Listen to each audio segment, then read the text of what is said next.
साथियों नमस्कार। ग्लोबल ज्ञान चैनल पे आपका बहुत बहुत स्वागत है।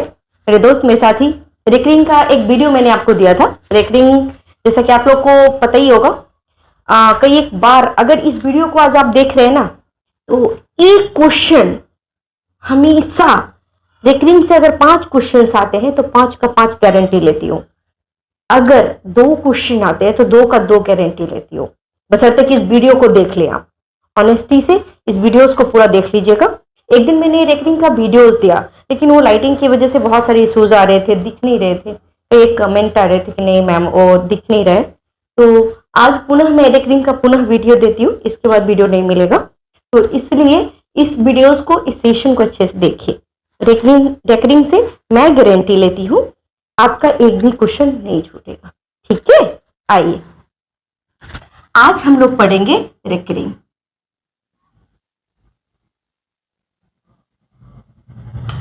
ठीक है, आज हम पढ़ेंगे रेकरिंग। आइए इसके बारे में थोड़ा सा समझ लेते हैं। रेकरिंग जो बना है ना मेरे दोस्त, वो बना है रेकर शब्द से। कौन से शब्द से बना है? रेकर शब्द से, जिसका मतलब होता है मेरे दोस्त मेरे साथी बार बार। रेकर का मतलब क्या होता है? बार बार। और रेकरिंग का मतलब होता है जारी रहना, मतलब बार बार जारी रहना। ऐसे रेकरिंग का कहेंगे तो आप इसका भी लिख सकते हैं आवर्त। इसका जो हिंदी मीनिंग होता है मेरे दोस्त, इसको कह सकते हैं आवर्त। और रेकर से ही रेकरिंग बना है। आपको मालूम होगा आईएनजी लगता है जो काम कंटिन्यू जारी होता है। ठीक है, प्रेजेंट कंटिन्यूअस में, तो जारी रहना। ठीक है, जारी रहना।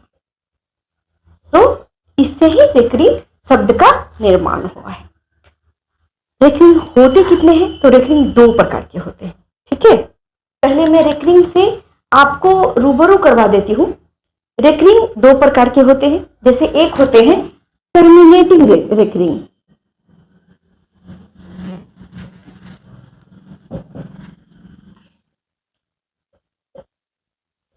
और एक होता है नॉन टर्मिनेटिंग, जिसको आप हिंदी में पढ़ते होंगे शांत दशमलव और अशांत दशमलव।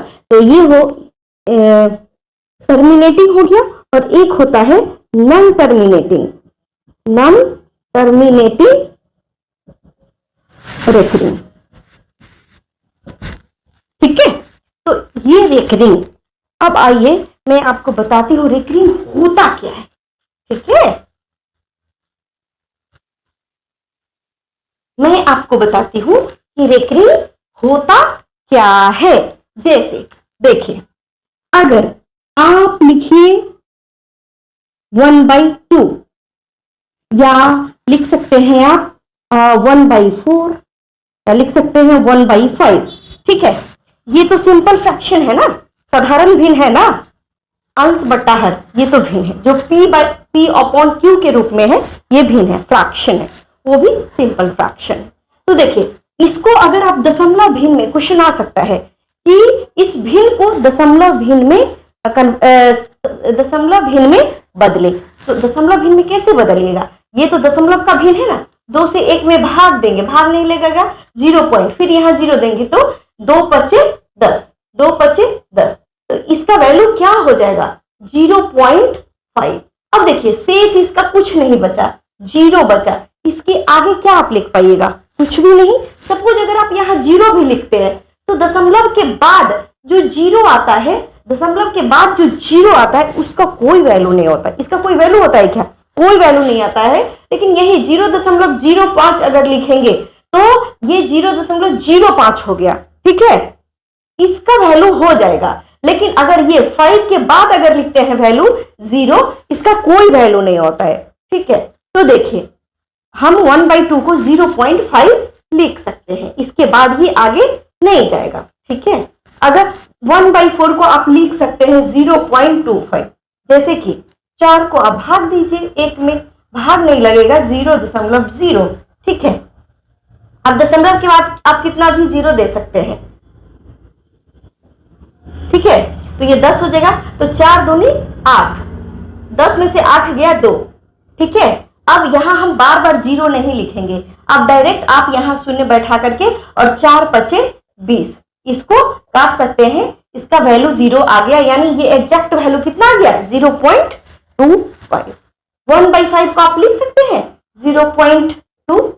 ठीक है, अब इसके बाद यह आगे अंक नहीं कट पाएगा। ठीक है, तब देखिए रेकरिंग में हम इसको कहते क्या है, 0.5 को हम क्या कहते हैं रेकरिंग में, आपको पता है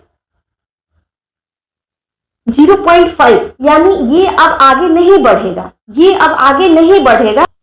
तो साथियों ये 1/2 एग्जैक्ट कट करके 0.5 आ गया, ये 1/4 डायरेक्ट हमारा 0.25 हम दशमलव में इसको लिख सकते हैं, या 0.2 ये दशमलव में आ गया।